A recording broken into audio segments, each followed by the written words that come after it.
착하다는 이유로 시작된 지옥 같은 20년.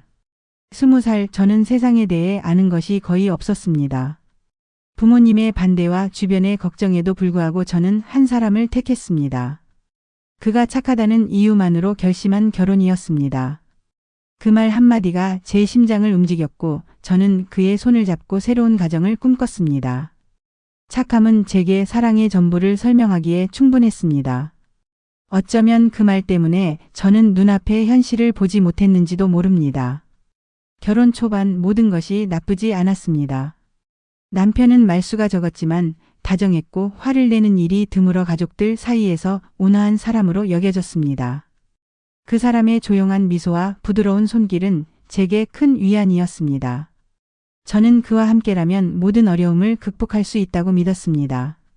하지만 그 착함은 시간이 흐르면서 다른 이름을 드러냈습니다. 무능함, 회피, 책임을 지지 않는 태도와 크고 작은 거짓말들이 차곡차곡 쌓이기 시작했습니다. 결혼 3년 차부터 현실은 조금씩 뒤틀리기 시작했습니다. 남편은 생활력이라는 것이 전혀 없었고 직장에서는 실수를 반복했습니다. 월급이 늦어진다는 말이 잦아졌고 이유는 항상 한결같이 사정이라는 단어로 포장되었습니다. 그런 말들을 들을 때마다 저는 속으로 불안이 번졌습니다. 그러나 그는 늘 괜찮아라고 말했습니다. 사람들은 착한 사람에게서 그런 실패를 쉽게 용서했습니다. 하지만 그 말은 곧 제 삶의 무게가 되어 돌아왔습니다. 그가 만든 빚은 어느새 가족의 몫이 되었습니다. 카드 대금, 보증금, 친구에게 빌려준 돈까지. 하나씩 드러날 때마다 저는 씁쓸한 웃음을 지었습니다. 왜 내가 또 고쳐줘야 하지? 라는 원망이 제 안에 자라났고 결국 생계의 무게는 제 어깨로 옮겨졌습니다. 저는 전문직에 종사하며 아침부터 밤까지 일했고 아이들 등하교와 집안일, 야근까지 혼자 해냈습니다. 그렇게 제가 쌓은 피로와 분노는 어느새 표면 아래로 숨기 어려운 상처로 변해 있었습니다. 남편은 자신의 역할에 대해 단 한 번도 진지하게 반성하지 않았습니다. 내가 벌어온 돈이다. 나도 가장이다라며 쥐꼬리만 한 수입을 자랑스럽게 내밀 때마다 제 가슴은 내려앉았습니다. 제가 집안과 아이들을 위해 흘린 땀과 눈물은 그에게 아무것도 아니었습니다. 그의 온화한 표정은 점점 저를 조롱하는 얼굴처럼 느껴졌습니다. 저는 그 사람이 더 이상 제가 처음에 사랑했던 사람과 같지 않다는 사실을 받아들여야 했습니다. 그리고 시댁은 또 다른 지옥이었습니다. 시어머니와 시누이들은 모이면 남을 흉보고 깎아내리는 것을 즐겼습니다. 그들의 말은 바늘처럼 날카로웠고 칭찬은 언제나 조건부였습니다. 착한 며느리라는 말은 입에 달고 살지만 그 말에는 진심이 섞여 있지 않았습니다. 오히려 그 칭찬은 저를 집에 묶어두는 족쇄처럼 작동했습니다.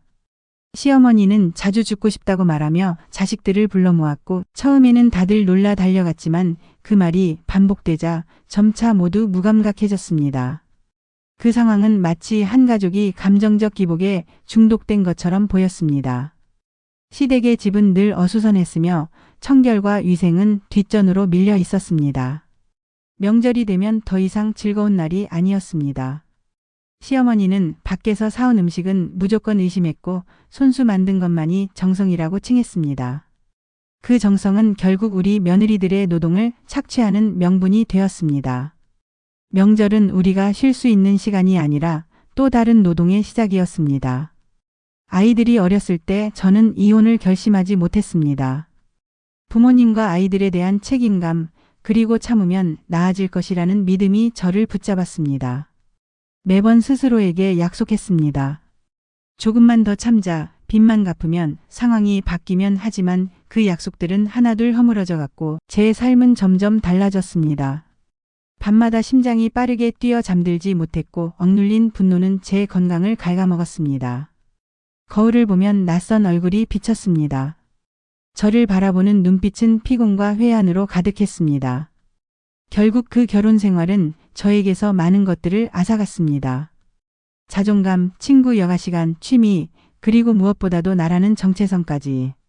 저는 타인을 돌보는 데 익숙한 사람으로 길들여져 있었고 정작 스스로를 돌볼 줄 몰랐습니다.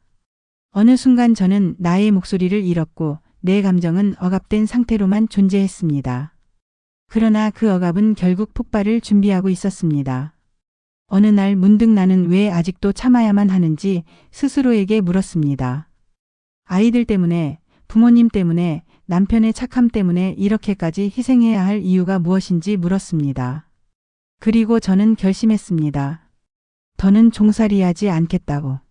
착한 며느리의 자리를 스스로 내려놓겠다고.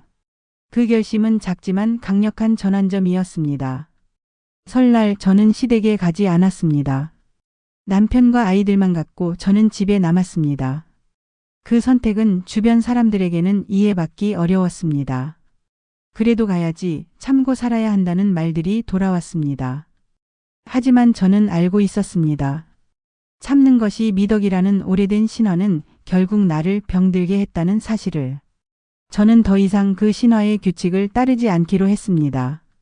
그날 이후 저는 작은 변화들을 쌓기 시작했습니다. 먼저 제 주변을 정리했습니다. 집안에 불필요한 짐을 버리고 오래된 기억을 상징하는 물건들을 정리했습니다. 저는 제 시간을 되찾기 위해 바깥으로 나가기 시작했습니다. 친구를 만나고 카페에 앉아 혼자 책을 읽고 운동을 하기 시작했습니다. 숨을 쉴 수 있는 공간을 조금씩 만들자 제 삶은 다시 균형을 찾아가기 시작했습니다. 재정적인 독립을 위해 저는 기존보다 더 전략적으로 일하기로 했습니다. 불필요한 지출을 줄이고 전문가의 도움을 받아 가계부를 재정비했습니다. 남편의 빚 문제는 쉽지 않았지만 저는 더 이상 모든 짐을 혼자 지려 하지 않았습니다. 저는 법률 상담을 받아 보호받을 권리에 대해 알게 되었고 채무 조정과 같은 현실적인 해결책을 하나씩 적용해 나갔습니다. 그 과정은 고통스러웠지만 동시에 제게 주체성을 되찾아 주었습니다. 정서적으로 저는 상담을 받기 시작했습니다. 말로 표현하지 못했던 감정들을 꺼내놓는 일은 처음엔 두려웠지만 조금씩 제 안의 상처들이 보이기 시작했습니다. 상담가와의 대화는 저에게 새로운 눈을 열어주었습니다. 저는 내가 겪은 일이 결코 나의 탓이 아니며 착함만으로 모든 것이 해결되지 않는 현실을 받아들일 필요가 있다는 것을 배웠습니다. 또한 아이들과의 관계를 회복하는 데도 상담은 큰 도움이 되었습니다. 저는 아이들에게 더 솔직해지기로 결심했고 그들이 느꼈을 감정들에 대해 귀를 기울이기 시작했습니다. 물론 변화는 한 번에 오지 않았습니다. 남편과의 관계는 여전히 복잡했고 시댁과의 긴장은 완전히 해소되지 않았습니다. 가족들 사이에서 저는 때로 비난과 오해를 받았습니다. 하지만 저는 예전처럼 스스로를 희생하는 길을 택하지 않았습니다. 필요할 때는 거리를 두고 필요할 때는 목소리를 냈습니다. 착함이라는 이름 아래 강요되었던 역할에서 조금씩 해방되는 과정은 고통스럽지만 동시에 해방감으로 채워졌습니다. 제가 가장 크게 달라진 점은 자기 자신을 다시 사랑하게 되었다는 것입니다. 저는 작은 성공들을 스스로 축하하기 시작했고 더 이상 타인의 기준에 내 삶을 맞추려 하지 않았습니다. 친구들과의 소소한 모임, 취미생활, 자기개발은 제 삶에 다시 빛을 가져다 주었습니다. 아이들은 엄마가 조금 더 행복해진 모습을 보며 안심하는 듯 했습니다. 그들의 웃음은 제게 큰 힘이 되었습니다. 20년의 시간은 길었지만 어느 순간 저는 깨달았습니다.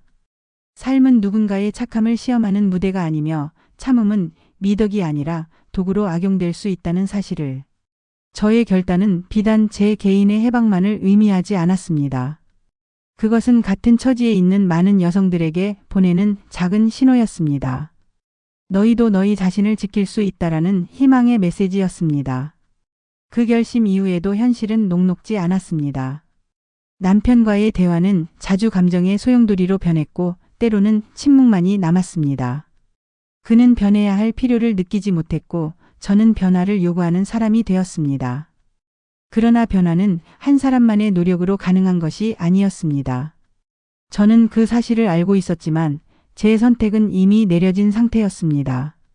내가 먼저 움직이지 않으면 아무것도 달라지지 않을 것이란 냉엄한 진실이 제 앞에 놓여 있었습니다.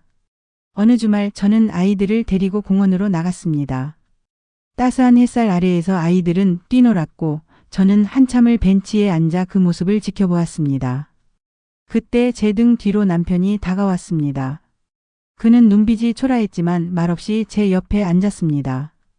미안하다는 말 대신 그는 작은 봉투 하나를 건넸습니다. 안에는 아이들 용돈과 몇 장의 영수증이 있었습니다. 그의 눈에서 미안함이 읽혀졌지만 그 말 자체만으로는 부족했습니다. 저는 그를 보며 단호하게 말했습니다. 사랑만으로는 살 수 없어. 우리가 함께 살아가려면 서로의 책임과 노력이 필요해. 그의 표정은 굳어졌고 우리는 긴 침묵 속으로 들어갔습니다. 그날 밤 저는 일기를 꺼내 적었습니다. 글로써 제 감정을 정리하는 일은 저에게 커다란 위로가 되었습니다. 저는 과거의 나와 현재의 나를 번갈아 보며 어떤 선택이 옳았는지 치열하게 고민했습니다. 글은 저를 명확하게 해주었고 그 안에서 저는 점점 더 강해졌습니다. 글을 쓰는 동안 제 머릿속에는 수많은 기억들이 스쳐 지나갔습니다. 결혼 초의 설렘, 아이들의 첫 울음, 남편의 다정한 행동들, 그리고 배신감과 배신의 순간들. 모든 것은 저를 이루는 일부이며 저는 그 모든 조각을 받아들이기로 했습니다. 저는 다시 공부를 시작했습니다. 오랫동안 미뤄둔 자격증 준비와 전문성을 살리는 연수를 등록했습니다. 공부하는 시간은 제게 나를 위한 시간이었고 그 시간은 저를 조금씩 다시 세웠습니다. 저는 더 안정적인 경제적 기반을 만들고자 했고 그 노력은 곧 성과로 돌아오기 시작했습니다. 작은 프로젝트 하나, 강의 한 번, 프리랜스 일거리 하나가 모여 제 수입을 늘려주었습니다. 그 수익은 단지 숫자가 아니라 제게 주체성과 선택권을 돌려주는 도구였습니다. 친구들의 존재는 이 시기에 큰 힘이 되었습니다. 오랜 친구들과의 수다, 때로는 울음으로 이어지는 밤샘 대화는 제게 현실을 견디게 하는 원동력이었습니다. 친구들은 저를 비난하지 않았고 오히려 더 큰 응원을 보내주었습니다. 그중 한 친구는 저를 집으로 초대해 요리를 함께하며 저의 일상을 경계 밖으로 밀어냈습니다. 친구와의 시간은 소소하지만 귀중한 회복의 과정이었습니다. 아이들과의 관계도 서서히 회복되었습니다. 아이들은 엄마의 변화에 민감하게 반응했습니다. 처음에는 불안해했지만 시간이 지나며 엄마의 표정이 밝아지고 목소리가 부드러워지자 그들도 안정을 되찾았습니다. 저는 아이들과 더 많은 대화를 나누기 시작했고 그들의 작은 고민에 진지하게 귀 기울였습니다. 저의 변화는 가족에게도 긍정적인 영향을 미쳤습니다. 비록 남편은 여전히 제 기대에 못 미쳤지만 아이들과의 유대감은 제게 큰 위로가 되었습니다. 시댁 문제는 여전히 복잡했습니다. 시어머니의 반복적인 죽고 싶다 발언은 가족들의 감정적 탈진을 부추겼고 저는 때로 죄책감에 휩싸였습니다. 그러나 저는 이제 더 이상 무작정 달려가지 않았습니다. 전화 한 통, 방문 한 번이 제 감정과 삶을 휘어잡는 일이 되지 않도록 경계선을 그었습니다. 필요할 때 전문 상담을 권유하고 서로의 한계를 인정하는 법을 배웠습니다. 시댁과의 관계에서 저는 더 이상 모든 것을 감수하지 않겠다는 태도를 분명히 했습니다. 법적, 재정적 문제들은 서서히 해결의 실마리를 찾기 시작했습니다. 변호사와 상담을 통해 저는 남편의 채무 문제에 대해 현실적으로 대응하는 방법을 배웠습니다. 필요하다면 재산 분할이나 채무 분담에 대해 협상할 준비도 되어 있었습니다. 이러한 준비는 제게 더 큰 안정감을 주었고 동시에 제 권리를 지키는 데 도움이 되었습니다. 저는 이제 감정에 휘둘리지 않고 실질적인 해결책을 찾는 사람이 되어가고 있었습니다. 시간이 흐르며 저는 점점 더 많은 사람들에게 제 이야기를 나누기 시작했습니다. 저는 온라인 커뮤니티에 글을 올리기도 하고 가까운 지인 모임에서 제 경험을 솔직하게 말했습니다. 제 이야기를 들은 이들은 때로 눈물을 흘리며 공감해 주었고 때로는 저에게 실질적인 조언을 해주기도 했습니다. 제 경험은 외로움 속에 있던 다른 이들에게 작은 등불이 되었습니다. 누군가는 저의 용기를 본받아 자신의 삶을 바꾸기 시작했고 그 사실은 저에게 큰 보람으로 다가왔습니다. 변화의 과정에서 저는 과거의 상처들을 하나씩 마주했습니다. 그 상처들은 때로 제게 아픔을 주었지만 마침내 그것들은 제 성장의 자양분이 되었습니다. 저는 작은 것들에서 기쁨을 찾는 법을 배웠습니다. 아침 햇살에 따뜻한 커피 한 잔, 책 속의 문장 하나, 아이들의 웃음소리, 친구의 다정한 메시지. 이런 것들이 모여 제 삶을 채웠습니다. 저는 다시 소박한 행복을 느끼기 시작했고 그 행복은 이제 제 것이 되었습니다. 어느 날 저는 오래된 앨범을 꺼내 보았습니다.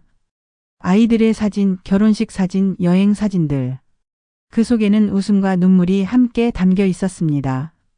저는 사진들을 한 장 한 장 넘기며 과거의 나에게 편지를 썼습니다.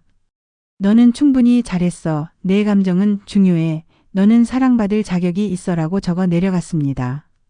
그 편지는 비록 작은 종이 한 장에 불과했지만 제게는 큰 위로가 되었습니다. 이제 저는 과거의 나를 부끄러워하지 않습니다. 오히려 그 모든 경험들이 지금의 나를 만들었다는 사실을 인정합니다. 제가 겪은 고통은 헛되지 않았고 그 고통을 통해 저는 더 단단해졌습니다. 저는 더 이상 남의 기대에 부응하기 위해 존재하지 않습니다. 제 삶은 제 선택에 의해 채워지고 있으며 그 선택은 날마다 조금씩 저를 자유롭게 만듭니다. 앞으로의 길이 항상 평탄할 것이라고 장담할 수는 없습니다. 때로는 후회가 밀려오고 때로는 불안이 다시 찾아올 수도 있습니다. 하지만 저는 이제 두려움 앞에서 굴복하지 않는 법을 배웠습니다. 저는 제 목소리를 내고 필요하면 도움을 요청하며 제 경계를 지킬 줄 압니다. 저는 변화를 향한 의지를 잃지 않을 것입니다. 몇 달 후 저는 작은 결실을 맛보았습니다. 한 강의에서 제 경험을 솔직하게 이야기할 기회가 생겼고 그 강의는 뜻밖의 반응을 불러일으켰습니다. 많은 이들이 눈물을 흘리며 공감했고 어떤 이는 강연이 끝난 뒤 저에게 와서 고맙다며 포옹을 건넸습니다. 그 순간 저는 비로소 인정받는 기분을 느꼈습니다. 내 이야기가 누군가에게는 길이 되고 위로가 된다는 사실이 제게는 큰 의미였습니다. 저는 더 이상 수치심에 갇혀 있지 않았습니다. 오히려 제 실패와 상처가 누군가에게 빛이 될 수 있다는 것을 알게 되었습니다. 저는 또한 자주 웃기 시작했습니다.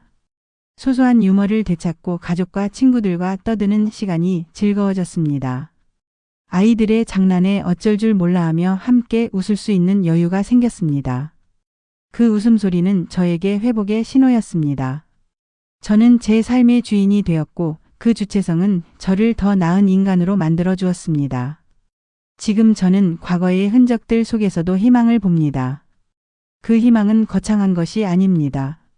매일 아침 눈을 뜨고 오늘 하루를 살기로 결심하는 것, 작은 즐거움을 찾는 것, 그리고 무엇보다 나 자신을 존중하는 것. 이 모든 것들이 모여 제가 다시 설 수 있게 했습니다. 저는 여전히 배우고 성장하는 중이며 그 길 위에서 때로는 넘어지기도 할 것입니다. 그러나 이제 저는 다시 일어나는 방법을 압니다. 20년의 시간은 저에게 무수한 상처를 남겼지만 그 시간은 또한 제게 인내와 강인함을 가르쳐 주었습니다. 저는 예전의 나를 원망하지 않습니다. 그 시절의 감정과 선택들은 모두 이해받을 만한 것이었고 그 선택들 덕분에 지금의 제가 있습니다.